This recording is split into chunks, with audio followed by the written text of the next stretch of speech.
All right. Good morning, folks. Happy Sunday. Today's the 14th of September, 2025. And this is a wide view of the Continental U.S. here and the part of the Continental U.S. and the main development region of the Tropical Atlantic. This is our disturbance we've been following. Been coming off the coast of Africa here.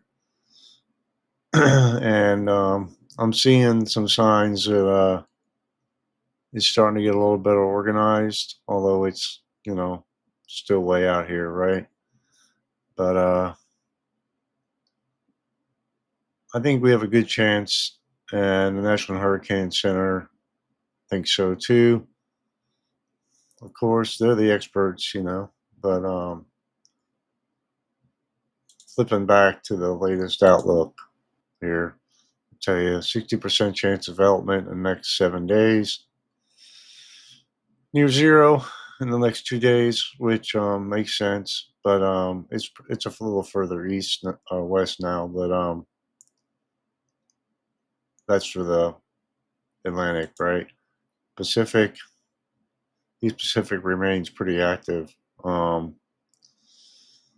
It's been really active this year, even though we're in a El Nino and a lot of cooler temps, sea surface temps, getting a lot of development off the east, off the Mexican coast here. But anyway, this is the latest National Hurricane Center outlook. To be another update in a little while, and I'll flip back to this hopefully, and we'll have one before I'm done making this video. So back to the satellite loop here. Higher colder cloud tops, thunderstorms firing up in this area, and in the the Caribbean and Gulf of Mexico is really closed for business right now. Lots of dry air. You can see it at the mid levels here. And we have a mid-level small area of vorticity here pivoting through, which is going to be likely develop into a cutoff low. A low pressure may develop off the coast here and pivot on the shore, but not likely to be tropical in nature, given the forcing involved and you would think that it'd be in a favorable area for development, but we have a lot of dry air entrained in here, and with it in proximity to an upper level feature, mid-level feature, likely not tropical in nature. Many upper level, mid-level features here out in the Atlantic, like upper level, mid-level circulation there. This looks like an upper level low here. Right, and a really weak, thin ridge in the Caribbean as well, mid-level ridge here. Low levels, it's quite dry in the Caribbean, especially in the Gulf of Mexico. And part of the reason for the dry weather here in the southeast is we have this northerly flow persistent, and this trough digging down is going to be reinforcing this dry air. Just on the return flow, Florida's been getting into the picture here, so with a lot of rainfall lately. Also low level dry air in the rest of the tropical Atlantic except for those disturbances. But if you look at the upper levels is what is kind of interesting here. You can see the fanning out of this system at the upper levels, which tells me that we have some divergence aloft. And if we look at the analysis of that, right? This is the disturbance way over here. This shows the divergence, right?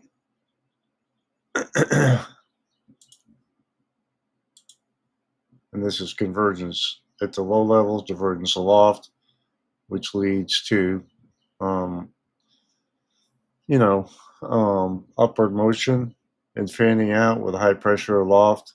Divergence can help this system develop. So we'll just have to see what happens here. We have plenty of time to watch it, of course, but one thing to look at too is wind shear. High pressure aloft right over top of it, as you can see this here. Okay,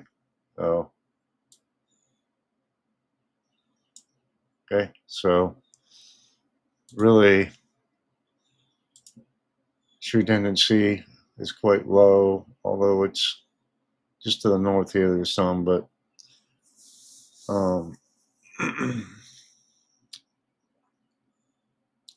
it's looking pretty favorable right now. Just to the north though, there's some increasing wind shear, but over time as this system moves to the northeast, we're just gonna have to keep an eye on it. Going back to the satellite loop, probably, you know, I don't know. This year has been kind of strange with the tropics and development, and I really am being very conservative in my forecasts, given the recent busted thing with forecast 91L, how it never developed. But as I go through the model guidance, you'll see almost all the models are on board now that something's going to develop out here eventually, moving this way. I'm probably going out to sea. All right, so let's jump right into it. This is I'm going to be going through a lot of different model output here. Okay, so this is the DeepMind and European models. This is our disturbance. European wants to really get a tropical depression form pretty quickly here. The little orange dots of the European model, and you have all the different colors representing the other models. And tropical storm, I'm going to develop a tropical storm here in the next few days, 5 days or so. It's kind of all embedded within that mass of dots, right? But you see a lot of dots there with tropical storm or hurricane um, symbols there. So pretty good support for something developing here. Okay, so we move on to the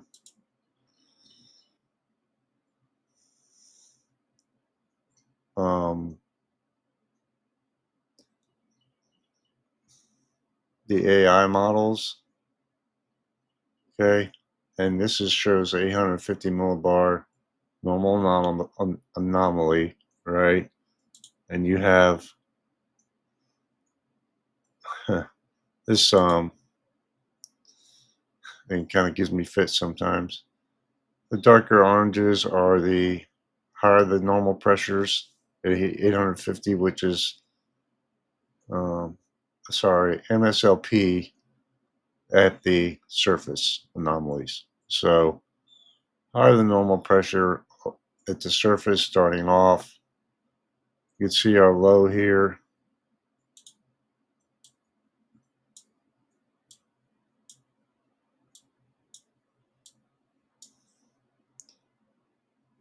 European aurora graphcast forecast. I mean, there's all kind of models here, but I put this here just to give you an idea of what's going on and the agreement in the models. Although the aurora is a Microsoft model and it hasn't really been bullish on it really getting going here. The GraphCast especially wants it to Yeah. All right. Low centers here, below normal. Right, and there's all of them are really showing a break in the ridge here, lower levels, right, and the system moving to the north and out to sea. But except for the Aurora model, they all want to develop something, right? So that's one set of models. This is the same one. Wait a minute. This is the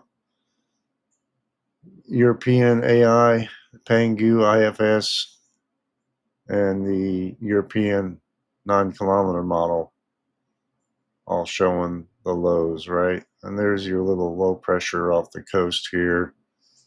Not going to be tropical in nature. I know this is kind of a busy screen here, but just to show that we have model agreement. Almost every model agrees. Right. So then we go to the Germany icon model, the UKMET, European, and the Canadian. This is a depiction of the pressure center, right?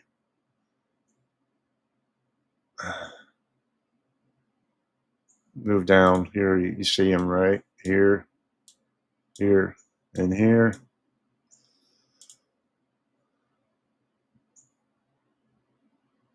Over time, all want to develop something. Okay, so moving on. This is the GEFS ensembles and the European ensemble. The European ensemble has 51 members. GFS has 31. You see that little low here? Once developed off the coast, not doing much of anything. But both the European ensemble, not all the members, not all the members for the GFS, but tightly clustered here. Next couple days, really tightly clustered in agreement north of the Lesser Antilles. The GFS model, GFS is still running, right?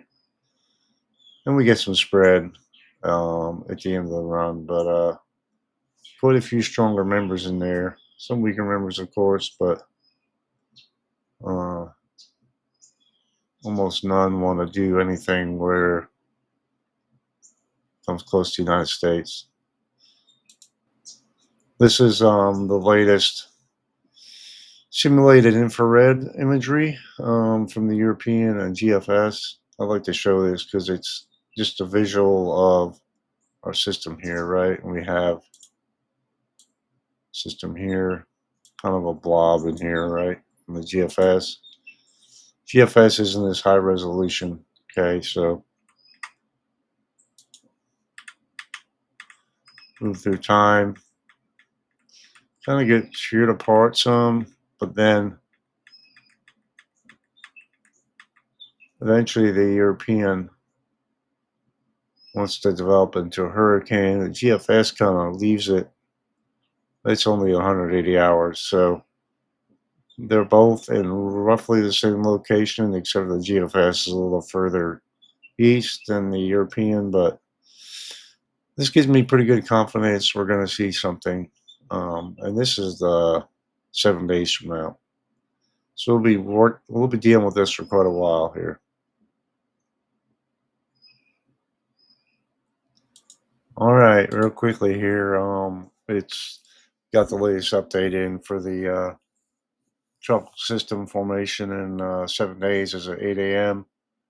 Now up to 70% chance in 7 days and 10% in 2 days. So National Hurricane Center's up in the ante about each update. We're getting higher probabilities. So that's pretty much what we're seeing from the models too. We have some development possible out here in the Pacific as well. All right, so here we are, guys. I intended on doing more of just a generalized forecast for the continental U.S., but looking at the potential for severe weather um, all along this area here, uh, especially up in North Dakota. Tornado potential up here, but all along this area, you can see um, the infrared satellite, and this looks like a mid-level feature moving through the flow here, and another one at the base of this. Let's look at the upper levels. So you see the deep flow of moisture uh, going up through here, right? And you have a trough, a system diving down this way, and a low pressure forming off the coast here. So I was trying to see if we could see some first light images, what's going on here, but this is a natural color. But all things being equal, there's been quite a bit of ramp up in what the think's going to happen today. Storm Prediction Center's outlook for today: slight risk, categorical up here in North Dakota, South Dakota. Large marginal risk all along the Front Range into all these states here: Texas, Oklahoma, Arkansas, okay, North Dakota, South Dakota, and Minnesota here. All right. Tornado outlook 5% up here in North Dakota. Larger 2% risk surrounding it. 5% wind risk for that whole area here, and large hail further south, likely where better lapse rates are going to be, but 15%, but 5% along that whole area. That, excuse me. So what's driving this? Okay, so we have the 500 millibars, which is the mid-level atmospheric flow here, and I can get this to do what I want to do. Okay, so we don't have the 12Z obviously yet, so this is just showing the 500 millibar flow, and you have this trough. If I can get this to work, digging right, and the deeper colors here indicate enhanced flow. And you see that mid-level low lifting to the north over time with enhanced winds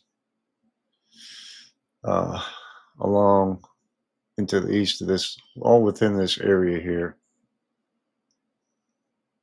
At the base of the trough is where probably going to get the most lift here, but and that's why I have this hail risk right there, right? The biggest hail risk. And tornado risk is higher up here because I'll show you in a minute. This is 700 millibar flow. Okay. See the enhanced flow, and peaking of the day moves to the north here, and this quite a bit of increased winds here, really strong winds at the mid and upper levels moving through the flow. And if you look at 850 millibars, which is where we look for our low-level jet to ramp up, and you see how it ramps up with the darker blues here as we get further in the evening.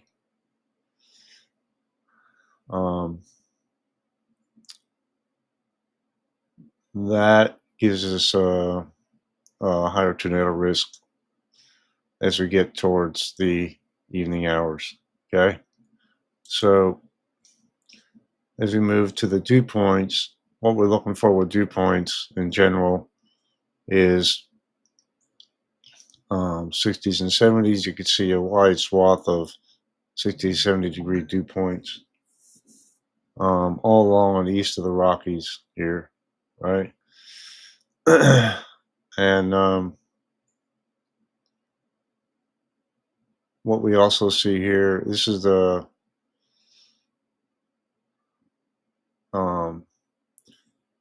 looks like a low pressure area to the north here, which is helping enhance the flow at the lower levels as it moves to the north. If you can see that right there, right here.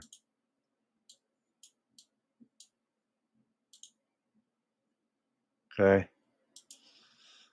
And this is the temperatures. We're looking at the 70s, uh, potentially 80s, maybe right on the eastern edge of the whole area here.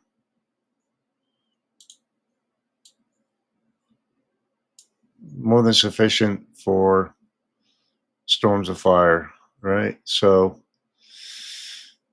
all these factors with the increased moisture and everything else is really leading to a favorable environment for storms to fire up here.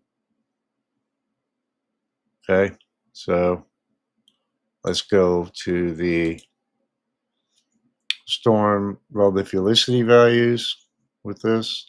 And these, you see the the black dots indicate updraft felicity max greater than 75 meter squared per second squared, which is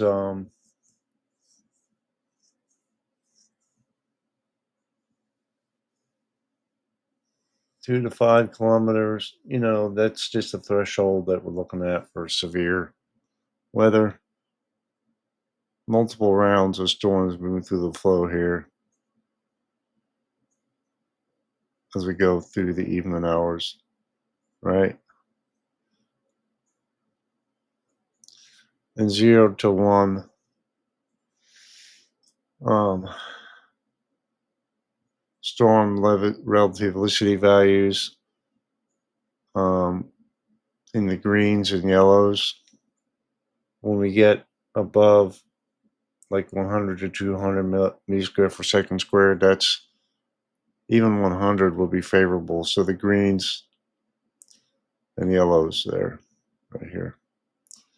So we look at the 0 to 3 kilometer storm velocity, which is another indicator for severe weather. Getting the 200 to 300 range up here, which kind of aligns with a slight to low threat of tornadoes here in this North Dakota, South Dakota area. Okay. And this is the latest SPC 24-hour neighborhood probability of tornadoes within a 40-kilometer radius was about 20 miles. You have a 2 and 5%, and maybe possible tornado risk down here as well, down in the middle part of the country. Okay, so a lot of just really a lot of updrafts going to be going on today. Just crazy. So then we look at where the bullseyes are for updraft felicity. That aligns well with the severe threat going on today. And this is another just look without updraft felicity indicated to 5% risk of tornadoes up here in North Dakota. One really good indicator that we look at with severe setups, especially tornadoes, is a multi-parameter field surface vorticity coupled with surface of 3 kilometer cape. That's in the red. The 3 kilometer cape. Surface vorticity is those blue circles, and where they align with each other. If you have a lot of 3 cape and surface vorticity, you have a better chance of tornadoes. See how it moves to the north here. It's hard to keep it on here and show this to you, but all along there, there's a lot of 3 cape along with the blue vorticity. So uh, I would say today's going to be pretty favorable for tornadoes. Uh, let's hope we don't get any real intense ones. Okay. So uh, we quickly go through the forecast for the CONUS. You can see for the short term here, quite warm in the upper, high plains, upper Midwest. Cooler temps along the southeast. These warmer temps are in Canada and in the upper Midwest. And then warmer temps move to the east. Pretty dry in the southeast, as you can see down this panel down here. Eventually, and see the flow here kind of flattens out at the mid levels, right? And then finally get some precip into the south at the end of the period. But that's quite a ways off. That's probably due to this troughiness and flow on the east side of that. So that's all I got for today, guys. Want to go over the severe threats, so taking a little bit of time to do that, and I'll go over more detail the upcoming week's forecast tomorrow. Have a great day.